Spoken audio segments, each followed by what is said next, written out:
السلام علیکم ورحمۃ اللہ وبرکاتہ نحمدہ ونصلی ونسلم علی رسولہ الکریم اما بعد فاعوذ باللہ من الشیطان الرجیم بسم اللہ الرحمن الرحیم من قتلها فکأنما قتل الناس جميعا ومن احیاها فکأنما احیا الناس جميعا وقال النبی صلی اللہ علیہ وسلم والمؤمن من امنہ الناس علی دمائهم واموالهم صدق اللہ العظیم وصدق رسولہ النبی الکریم۔ محترم دوستوں اور بزرگوں،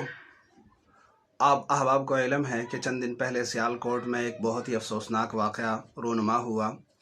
بہت ہی انسانیت سوز واقعہ رونما ہوا، جس کی جتنی بھی مذمت کی جائے کم ہے، کیونکہ اس کی وجہ سے مذہب بدنام ہوا اور اس وجہ سے اسلام کے اوپر طرح طرح کے اعتراضات کیے گئے۔ واقعہ اگرچہ چند نوجوانوں کے ہاتھوں سرزد ہوا، اوباش نوجوانوں کے ہاتھوں، لیکن دنیا میں مسلمانوں کے خلاف نفرت انگیز جذبات ابھارے گئے،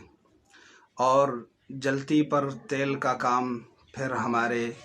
مسلمانوں نے کچھ اس انداز سے کیا کہ ہم نے مذہب کو لا کر کٹہرے میں کھڑا کر دیا، اور اس واقعے کا ذمہ دار اسلام کو قرار دے دیا گیا، اور مذہبی شخصیات کو یہ بات کہی گئی کہ آپ اس کی مذمت کریں، اس انداز سے مذمت کریں، اور پھر ظلم پر ظلم یہ ہوا کہ تمام پاکستان کی مذہبی قیادت کو، جن میں بہت بڑے اللہ والے اور علم کے بہت بڑے بڑے پہاڑوں کو اکٹھا کر کے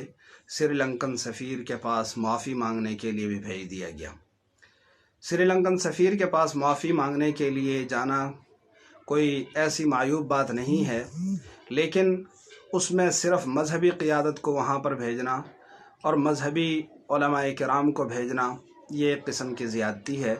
اگر بالفرض سری لنکن سفیر کے پاس جانا ہی تھا تو پھر اس میں قومی، مذہبی، سیاسی اور عسکری قیادت اکٹھی ہو کر سری لنکن سفیر کے پاس جاتی اظہار افسوس کے لیے، جس سے یکجہتی کا پیغام بھی جاتا اور ان کے دکھوں کا مداوع بھی ہو سکتا تھا، لیکن ایسا نہیں کیا گیا۔ تو اس واقعے کے بعد مذہب کو جس انداز سے بدنام کیا گیا ہے، یا مذہبی طبقے کو جس طرح کٹہرے میں کھڑا کیا گیا ہے، یا مذہب اسلام کو جس انداز سے نشانہ بنایا جا رہا ہے، تو یہ بہت ہی افسوسناک ہے۔ واقعات ہوتے ہیں، لیکن اس کا مذہب کو ذمہ دار قرار دینا یہ بہت بڑی زیادتی ہے، کیونکہ اسلام امن کا مذہب ہے۔ اسلام کے احکام ہے کہ کسی انسان کو قتل کیا گویا کہ اس نے ساری انسانوں کو قتل کیا، اور جس نے کسی انسان کی جان بچائی گویا کہ اس نے ساری انسانیت کی جان بچائی۔ اور نبی کریم صلی اللہ علیہ وسلم کا فرمان مبارک ہے کہ مومن وہ ہے کہ من امنہ الناس علی دمائهم واموالهم، کہ لوگ اپنی جان اور مال کے اعتبار سے اس سے امن میں ہوں تو وہ آدمی حقیقی مومن ہے۔ تو جب اسلام کی تعلیمات یہ ہیں تو پھر ایسے واقعات کا ذمہ دار مذہب کو نہیں ٹھہرایا جا سکتا۔